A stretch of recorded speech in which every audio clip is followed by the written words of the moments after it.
Hello my dear student, welcome back to my YouTube channel Subhash study centre.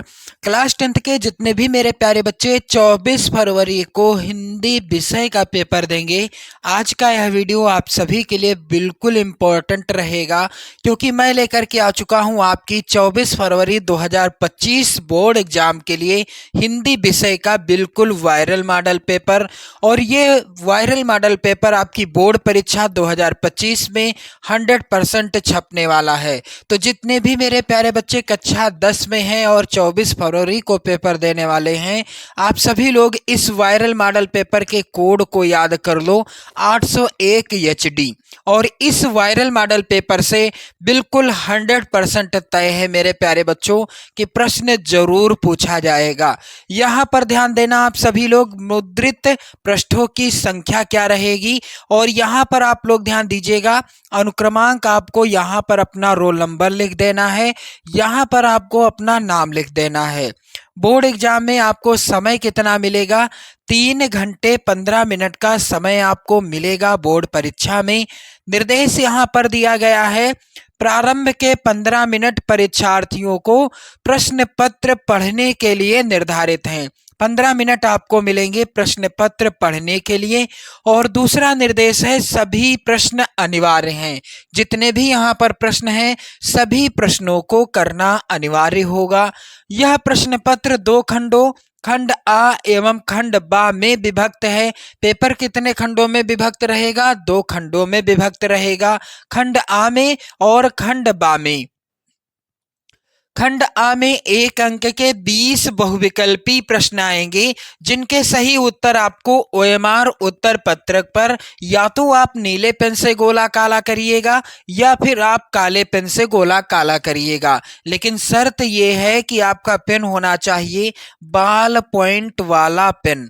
और मेरे प्यारे बच्चों, जिस गोले को आपको काला करना है उसको बिल्कुल पूरी तरह से चिन्हित कर काला करना होगा। खंड आ के प्रत्येक प्रश्न का निर्देश पढ़कर केवल प्रदत्त OMR उत्तर पत्रक पर ही उत्तर देना है। OMR उत्तर पत्रक पर उत्तर देने के पश्चात उसे नहीं काटिएगा और ना ही उसमें इरेजर अथवा व्हाइटनर का प्रयोग करिएगा। कुछ नहीं करना है आप सभी को। मेरे प्यारे बच्चों, प्रश्न के अंक उसके सम्मुख अंकित हैं।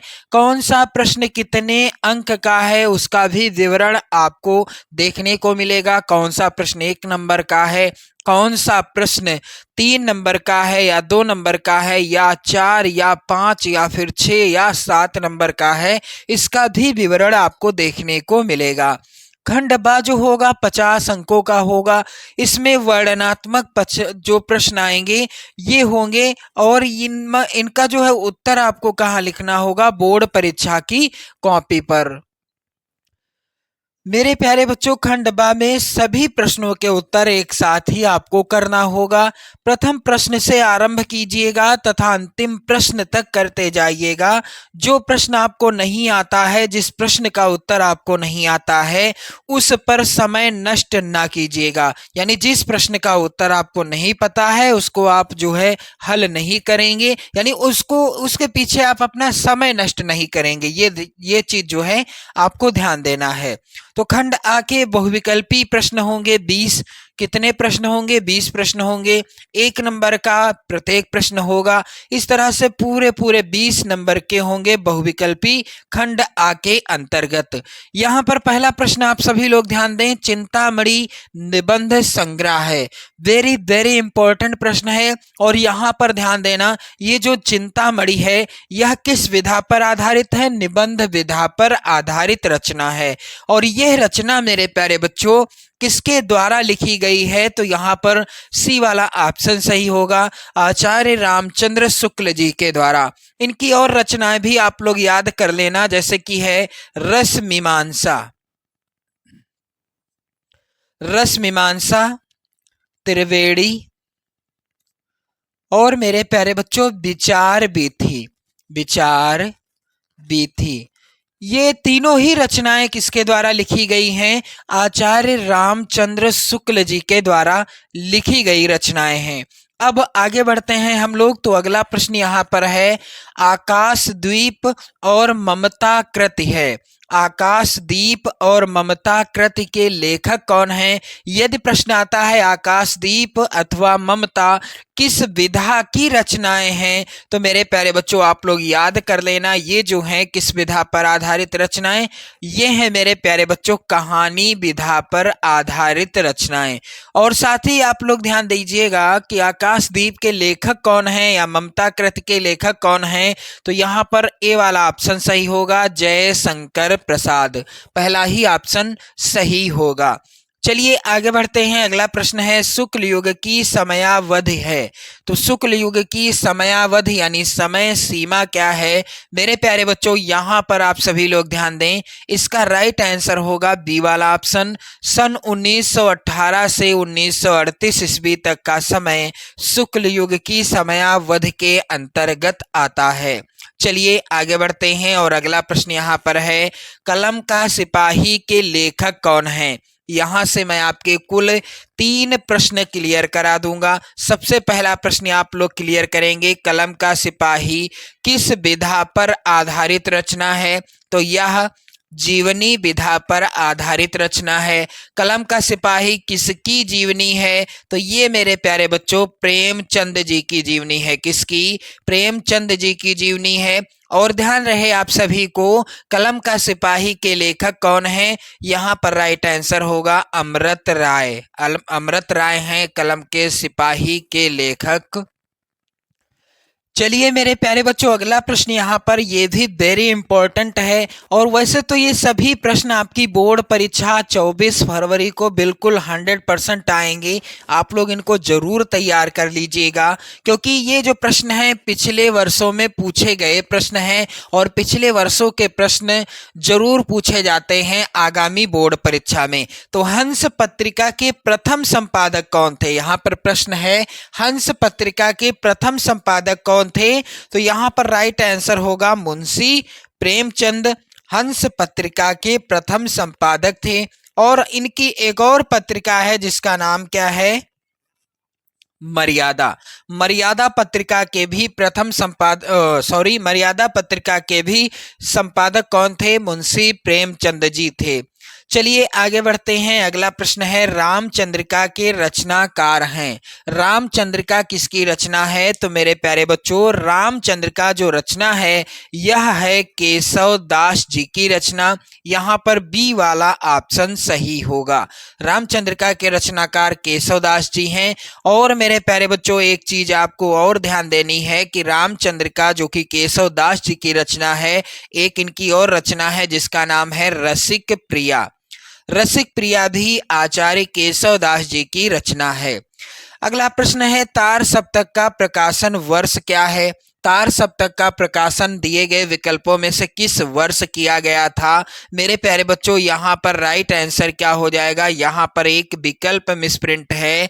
तार सप्तक का प्रकाशन हुआ था सन 1943 ईस्वी में। और इसका जो है संपादन किया था किसने? सच्चिदानंद हीरानंद वात्स्यायन अज्ञे जी ने। यदि प्रश्न आता है कि तार सप्तक का संपादन किसने किया, तो अज्ञे जी ने किया था। कब किया था? 1943 ईस्वी में किया था। थोड़ा सा ये विकल्प जो है मिसप्रिंट हो गया है, इस वजह से मैंने यहाँ पर आपको क्लियर आंसर बता दिया, तो आप लोग कंफ्यूज मत होइएगा।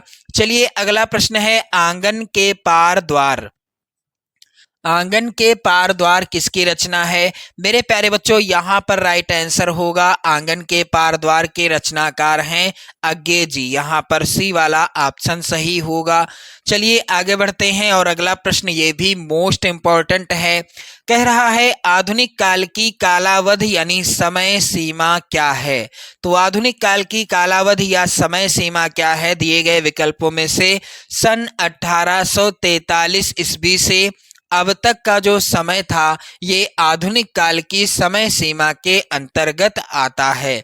मेरे प्यारे बच्चों आधुनिक काल की समय सीमा क्या है? 1843 से अब तक या वर्तमान तक। प्रश्न संख्या 10 है मेरे प्यारे बच्चों, साकेत किस युग की रचना है? तो साकेत किस युग की रचना है मेरे प्यारे बच्चों? राइट आंसर यहाँ पर क्या होगा? साकेत है द्विवेदी युग की रचना। किस युग की? द्विवेदी युग की रचना है। और मेरे प्यारे बच्चों, साकेत जो रचना है द्विवेदी युग की रचना है, इसके जो है रचनाकार कौन है? मैथिली शरण गुप्त जी। आप लोग याद कर लेना, मैथिली शरण गुप्त जी हैं साकेत रचना के रचयिता। और मैथिली शरण गुप्त जी को राष्ट्र कवि की उपाधि से भी सम्मानित किया गया था। मेरे प्यारे बच्चों, यदि प्रश्न आता है कि दिए गए विकल्पों में से किस कवि को राष्ट्र कवि की उपाधि से सम्मानित किया गया, तो उत्तर होगा मैथिली शरण गुप्त जी को। चलिए अगला प्रश्न है, पुनि पुनि मुनि उकसहि अकुलाही देखि दशा हरगन मुसुकाही में कौन सा रस है? तो बिल्कुल पकड़ने की आसान सी ट्रिक है। तो चलिए यहाँ पर थोड़ी सी जानकारी आप लोग जरूर प्राप्त करेंगे यहाँ से। शांत रस का स्थायी भाव क्या होता है? निर्वेद होता है। और करुण रस का स्थायी भाव क्या होता है? शोक होता है। यदि प्रश्न आता है तो गलत नहीं होना चाहिए आपका। हास्य रस का स्थायी भाव क्या होता है? हास होता है। और वीर रस का स्थायी भाव क्या होता है? उत्साह होता है। तो मेरे प्यारे बच्चों, यहाँ पर पुनि पुनि मुनि उकसहि अकुलाही देख दशा हरगन मुस्काही। मुस्काही का अर्थ क्या होता है? हंसना। तो यहाँ पर हास रस में होता है। यहाँ पर सी वाला ऑप्शन सही हो जाएगा। कौन सा ऑप्शन सही होगा? सी वाला ऑप्शन सही होगा। मुस्काही यानी हंसना, यानी हास्य रस की अभिव्यक्ति हुई है यहाँ पर दिए गए उदाहरण में। चलिए आगे बढ़ते हैं। अगला प्रश्न है, पीपर पात सरिस मन डोला। पीपर पात सरिस मन डोला अर्थात यहाँ पर कौन सा अलंकार है इनमें से? पीपल के पत्ते के समान किसका मन डोला, यानी सॉरी यहाँ पर ध्यान दें, पीपल पात यानी पीपल के पत्ते के समान मन डोलने लगा। यानी मन की तुलना किसके साथ की जा रही है? पीपल के पत्ते के समान के साथ। तो मेरे प्यारे बच्चों, यहाँ पर राइट आंसर क्या होगा? पीपर पात सरिस मन डोला में कौन सा अलंकार है? कौन सा अलंकार है? तो यहाँ पर राइट आंसर होगा उपमा अलंकार। बी वाला ऑप्शन सही हो जाएगा। चलिए अगला प्रश्न है, सोरठा में कितने चरण होते हैं? सोरठा में मेरे प्यारे बच्चों होते हैं 4 चरण। सोरठा के पहले और दूसरे और यहाँ पर तीसरे और चौथे। आप लोग ध्यान दें, सोरठा के पहले और तीसरे चरण में होती हैं मात्राएं 11-11। सोरठा के दूसरे और चौथे चरण में मात्राएं होती हैं 13-13। यदि इस तरह का प्रश्न आता है कि सोरठा के प्रथम और तृतीय चरण में मात्राएं होती हैं कितनी, तो 11-11। सोरठा के यहाँ पर दूसरे और चौथे चरण में मात्राएं कितनी होती हैं, तो 13-13 मात्राएं होती हैं। चलिए आगे बढ़ते हैं। अगला प्रश्न है, पर्यावरण शब्द में प्रयुक्त उपसर्ग है। तो पर्यावरण शब्द में कौन सा उपसर्ग लगा हुआ है? यहाँ पर सी वाला ऑप्शन सही होगा, परि हो जाएगा राइट आंसर। अगला प्रश्न है, त्रिवेणी में कौन सा समास है? तो मेरे प्यारे बच्चों, त्रिवेणी में कौन सा समास है? यहाँ पर राइट आंसर क्या हो जाएगा? त्रिवेणी में मेरे प्यारे बच्चों है द्विगु समास। कौन सा समास है? द्विगु समास है, क्योंकि पहला पद क्या है? संख्यावाची अर्थात गिनती बताने वाला। तो त्रिवेणी में कौन सा समास है? द्विगु समास है यहाँ पर। और दूसरा पद है किसी समूह या समाहार का बोध करा रहा। चलिए आगे बढ़ते हैं। खीर शब्द का तत्सम शब्द क्या होगा? तो खीर शब्द का तत्सम शब्द हो जाएगा क्षीर। यहाँ पर सी वाला ऑप्शन सही हो जाएगा। अगला प्रश्न मेरे प्यारे बच्चों है, त्वाम शब्द में विभक्ति एवं वचन क्या है? तो त्वाम शब्द में इनमें से क्या विभक्ति है और क्या वचन है? इसका राइट आंसर होगा द्वितीय विभक्ति एक वचन। यहाँ पर क्या हो जाएगा? ए वाला ऑप्शन सही होगा। त्वाम शब्द में विभक्ति एवं वचन क्या है? तो द्वितीय विभक्ति है और एक वचन है। यहाँ पर मेरे प्यारे बच्चों ध्यान देना आप लोग, यहाँ पर पहला ही ऑप्शन क्या होगा? सही हो जाएगा। अगला प्रश्न मेरे प्यारे बच्चों यहाँ पर ध्यान दें आप लोग, कह रहा है संदेहपूर्ण कथन को कहते हैं। तो जो संदेहपूर्ण कथन होता है उसको क्या कहते हैं? उसको कहते हैं संदेहात्मक वाक्य। सी वाला ऑप्शन सही होगा। प्रश्न संख्या 19 है, भाववाच्य में प्रधानता होती है। तो भाववाच्य में किसकी प्रधानता होती है मेरे प्यारे बच्चों? भाववाच्य में होती है प्रधानता किसकी? यहाँ पर राइट आंसर होगा क्रिया की प्रधानता होती है। सी वाला ऑप्शन सही हो जाएगा। चलिए अगला प्रश्न है, स्थानवाचक क्रिया विशेषण क्या है? इनमें से स्थानवाचक क्रिया विशेषण क्या है? तो आस पास हो जाएगा राइट आंसर। बी वाला ऑप्शन सही होगा। खंडबा, जिसमें वर्णनात्मक प्रश्न आएंगे, 50 अंकों का होगा खंडबा। अब यहाँ पर प्रश्न है, निम्नलिखित गद्यांश पर आधारित 3 प्रश्नों का उत्तर दीजिए। 6 नंबर का प्रश्न आएगा। अब यहाँ पर गद्यांश क्या है? यह कोई बात नहीं कि एक ही स्वभाव और रुचि के लोगों में ही मित्रता हो सकती है। समाज में विभिन्नता देखकर लोग एक दूसरे की ओर आकर्षित होते हैं। जो गुण हम में नहीं है, हम चाहते हैं कि कोई ऐसा मित्र मिले जिसमें वह गुण हो। चिंताशील मनुष्य प्रफुल्लित चित्त का साथ ढूंढता है। निर्बल बलि का, धीर उत्साही का, उच्च आकांक्षा वाला चंद्रगुप्त युक्ति और उपाय के लिए चाणक्य का मुंह ताकता था। नीति विशारद अकबर मन बहलाने के लिए बीरबल की ओर देखता था। तो चलिए मेरे प्यारे बच्चों, यहाँ पर पहला प्रश्न है, उपर्युक्त गद्यांश का संदर्भ लिखिए। ये जो गद्यांश है मोस्ट इंपॉर्टेंट है 24 फरवरी के लिए। मेरे प्यारे बच्चों जरूर तैयार कर लेना इस गद्यांश को। तो संदर्भ आपको लिखना है, संदर्भ में पाठ का नाम लिखना होगा। तो पाठ का नाम इस गद्यांश से ही आप क्लियर कर लेंगे। मित्र का अर्थ होता है, जब मित्र कब होंगे? आपके मित्र कब बनते हैं? जब आपकी किसी से होती है क्या? मित्रता होती है मेरे प्यारे बच्चों। और इस पाठ के लेखक कौन हैं? आचार्य रामचंद्र शुक्ल जी। आचार्य रामचंद्र शुक्ल जी हैं इस पाठ के लेखक। अगला प्रश्न है, गद्यांश के रेखांकित अंश की व्याख्या कीजिए। तो जो गद्यांश का रेखांकित अंश है उसी की व्याख्या करनी है। दिए गए इस गद्यांश के अनुसार यहाँ पर जो रेखांकित अंश है इसी की ही व्याख्या करनी होगी। चलिए अथवा में प्रश्न पढ़ने से पहले एक और प्रश्न यहाँ पर है, व्यक्ति एक दूसरे की ओर क्या देखकर आकर्षित होते हैं? तो इसको भी आप क्लियर कर लेंगे गद्यांश से ही। चलिए मेरे प्यारे बच्चों आगे बढ़ते हैं। अथवा में भी गद्यांश है, कितना जीवन बरस पड़ा है इन दीवारों पर, जैसे फसाने अजायब का भंडार खुला पड़ा हो। कहानी से कहानी बनती चली गई है, बंदरों की कहानी, हाथियों की कहानी, हिरणों की कहानी, कहानी क्रूरता और भय की, दया और त्याग की। जहाँ बेरहमी है वहीं दया का समुद्र उमड़ पड़ा है, जहाँ पाप है वहीं क्षमा का सोता फूट पड़ा है। राजा और कंगले, बिलासी और भिक्षु, नर और नारी, मनुष्य और पशु, सभी कलाकारों के हाथों से सिरजते चले गए हैं। हैवान की हैवानी को इंसान की इंसानियत से कैसे जीता जा सकता है, कोई अजंता में जाकर देखे। मेरे प्यारे बच्चों पहला प्रश्न है, उपर्युक्त गद्यांश का संदर्भ लिखिए। तो यहाँ पर ध्यान देना, पहला जो पाठ जो ये गद्यांश है यह लिया गया है किस पाठ से? अजंता पाठ से, जो कि गद्यांश के अंतर्गत लिखा हुआ है अजंता पाठ। और इसके लेखक कौन है मेरे प्यारे बच्चों? भगवत शरण उपाध्याय जी। भगवत शरण उपाध्याय जी हैं इस पाठ के लेखक। चलिए मेरे प्यारे बच्चों अगला प्रश्न आएगा, गद्यांश के रेखांकित अंश की व्याख्या कीजिए। वैसे तो आपको एक ही गद्यांश को हल करना है, लेकिन यहाँ पर मैंने दोनों गद्यांश क्लियर करा दिए हैं ताकि आपको कंफ्यूजन ना हो किसी तरह का। अब यहाँ पर अगला आएगा, कलाकारों ने किसके जीवन का चित्रांकन किया है? तो मेरे प्यारे बच्चों ये गद्यांश भी इम्पोर्टेंट है, आप लोग जरूर तैयार करके ही जाइएगा बोर्ड एग्जाम देने के लिए।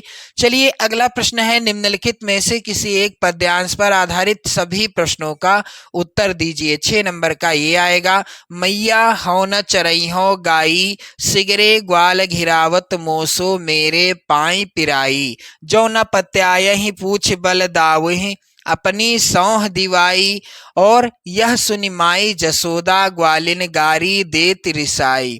मैं पठवती अपने लरिका को आवे मन बहराई, सूर श्याम मेरो अति बालक मारत ताहि रिंगाई। मेरे प्यारे बच्चों, उपयुक्त पद्यांश का संदर्भ लिखना है आपको, तो पद्यांश का संदर्भ आपको लिखना होगा और साथ ही रेखांकित अंश की व्याख्या करनी है। तो ये जो पद्यांश है पद शीर्षक पाठ से लिया गया है।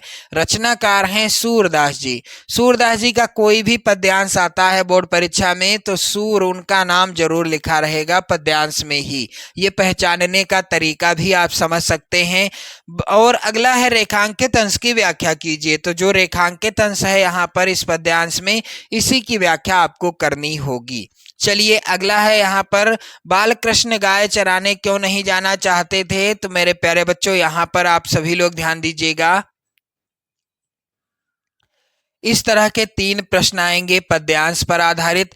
अब यहाँ पर ध्यान दो आप सभी लोग, अथवा में भी पद्यांश है। चाह नहीं मैं सुरबाला के गहनों में गूथा जाऊं, चाह नहीं प्रेमी माला में बिंध प्यारी को ललचाऊं, चाह नहीं सम्राटों के सौ पर हे हरि डाला जाऊं, चाह नहीं देवों के सिर पर चढ़ूं भाग्य पर इठलाऊं, मुझे तोड़ लेना बनमाली उस पथ में देना तुम फेंक, मातृभूमि पर शीश चढ़ाने जिस पथ जावे वीर अनेक। मेरे प्यारे बच्चों, ये जो पद्यांश है यह लिया गया है पुष्प की अभिलाषा, पुष्प की अभिलाषा, अभिलाषा शीर्षक पाठ से।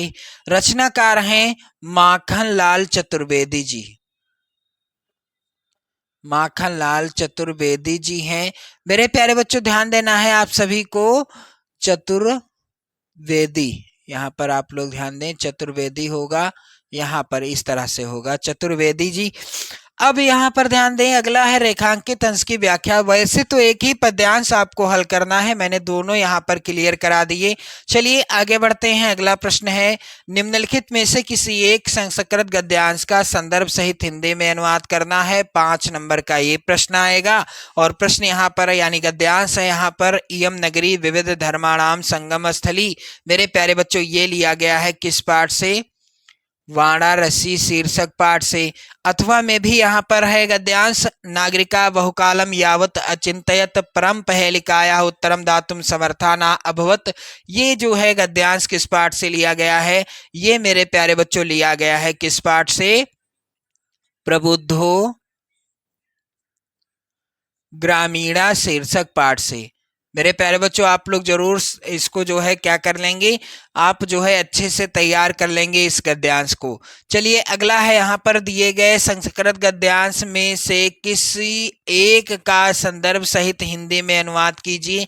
5 नंबर का प्रश्न आएगा। और यहाँ पर ध्यान देना है आप सभी को कि यहाँ पर जो पद्यांश आए हुए हैं, इनमें से किसी एक का संदर्भ सहित हिंदी में अनुवाद लिखना है। पद्यांश पहला है, मरणम मंगलम यत्र विभूतिश्च विभूषणम, कौपीनम यत्र कौशेयम साकाशी के निमियते। ये जो है लिया गया है किस पाठ से मेरे प्यारे बच्चों, यहाँ पर ध्यान दें, वाराणसी शीर्षक पाठ से लिया गया है। अथवा में है, मानम हित्वा प्रियो भवति, क्रोधम हित्वा ना सोचति, कामम हित्वा अर्थवान भवति, लोभम हित्वा सुखी भवेत। मेरे प्यारे बच्चों, ये पद्यांश लिया गया है किस पाठ से, जीवन सूत्राणि शीर्षक पाठ से। तो आपको किसी एक जो है क्या करना है, यहाँ पर ध्यान दें, किसी एक का संदर्भ सहित हिंदी में अनुवाद लिखना होगा। चलिए आगे बढ़ते हैं, यहाँ पर ध्यान दीजिएगा आप सभी लोग, इस तरह से आएंगे प्रश्न। अगला प्रश्न संख्या 5 है, अपने पठित खंड काव्य के आधार पर निम्नलिखित प्रश्नों में से किसी एक का उत्तर देना है आपको। 3 नंबर यहाँ से मिलेंगे आप सभी को। तो जो खंड काव्य आपके जिले के लिए निर्धारित है, उस खंड काव्य के किसी एक प्रश्न का उत्तर करिएगा। और मेरे प्यारे बच्चों, आप देख सकते हैं प्रत्येक खंड काव्य से 2-2 प्रश्न निकाल दिए हैं मैंने। तो मेरे प्यारे बच्चों, वीडियो को लाइक जरूर कर दें, शेयर कर दें। चैनल पर यदि आप नए हैं तो चैनल को भी सब्सक्राइब जरूर कर दीजिएगा। अगला प्रश्न यहाँ पर मेरे प्यारे बच्चों है 6 का के अंतर्गत दिए गए लेखकों में से किसी एक लेखक का जीवन परिचय लिखते हुए उनकी प्रमुख रचना का उल्लेख कीजिए। तो आचार्य रामचंद्र शुक्ल, डॉक्टर राजेंद्र प्रसाद, जयशंकर प्रसाद, इन तीनों लेखकों में से किसी एक लेखक का जीवन परिचय आपको लिखना होगा। और ये तीनों लेखकों का जीवन परिचय 24 फरवरी को बिल्कुल 100% तय है, जरूर आएगा। आप लोग तैयार करके जाना, 5 नंबर का प्रश्न आएगा। और यहाँ पर अगला प्रश्न है किसी एक कवि का जीवन परिचय आपको लिखना होगा और उनसे संबंधित उनकी रचना का नाम लिखना होगा। 5 नंबर का ये भी प्रश्न आएगा। तुलसीदास, बिहारी लाल, महादेवी वर्मा, तीनों ही कवियों का जीवन परिचय आप लोग जरूर तैयार कर लीजिएगा। चलिए मेरे प्यारे बच्चों, अगला प्रश्न है अपनी पाठ्य पुस्तक में से कंठस्थ कोई एक श्लोक लिखिए जो इस प्रश्न पत्र में ना आता हो। तो मेरे प्यारे बच्चों ध्यान देना आप सभी लोग, ये जो है यहाँ पर ध्यान दीजिएगा, कोई एक श्लोक आपको लिखना है जो पेपर में पूछा ना गया हो। 2 नंबर का प्रश्न आएगा। अगला प्रश्न है निम्नलिखित प्रश्नों में से किन्हीं 2 प्रश्नों का उत्तर आपको संस्कृत में देना है। तो ये सभी प्रश्न आप लोग तैयार कर लेंगे। चंद्रशेखर कः आसीत्, कुत्र मरणं मंगलम भवति, ज्ञानम कुत्र संभवति और वातात शीघ्रतरम किम अस्ति। मेरे प्यारे बच्चों ये सभी जो है क्या कर रहे हैं, ये सभी क्या कर रहे हैं मेरे प्यारे बच्चों, ये जो है सभी विषयों पर जो है निबंध लगातार बोर्ड परीक्षाओं में आ रहे हैं। तो 2025 यानी 24 फरवरी को 2025 में भी यहीं से निबंध पूछे जाएंगे आपकी बोर्ड परीक्षा में। तो इन सभी विषयों पर आप निबंध तैयार करके जाना 24 फरवरी को। चलिए अगला प्रश्न है अपने निवास के आसपास पास मोहल्ले की नालियों की समुचित सफाई के लिए नगर जनपद और के स्वास्थ्य अधिकारी को पत्र लिखना होगा। 4 नंबर का प्रश्न आएगा। शुल्क मुक्ति हेतु अपने विद्यालय के प्रधानाचार्य को एक आवेदन पत्र लिखना होगा। तो मेरे प्यारे बच्चों इस तरह से आपने देखा, बिल्कुल सेम इसी तरह का हिंदी विषय का पेपर आएगा। आप लोग वीडियो को लाइक कर दो, शेयर कर दो। चैनल पर यदि आप नए हो तो चैनल को भी सब्सक्राइब कर लीजिएगा। जय हिंद।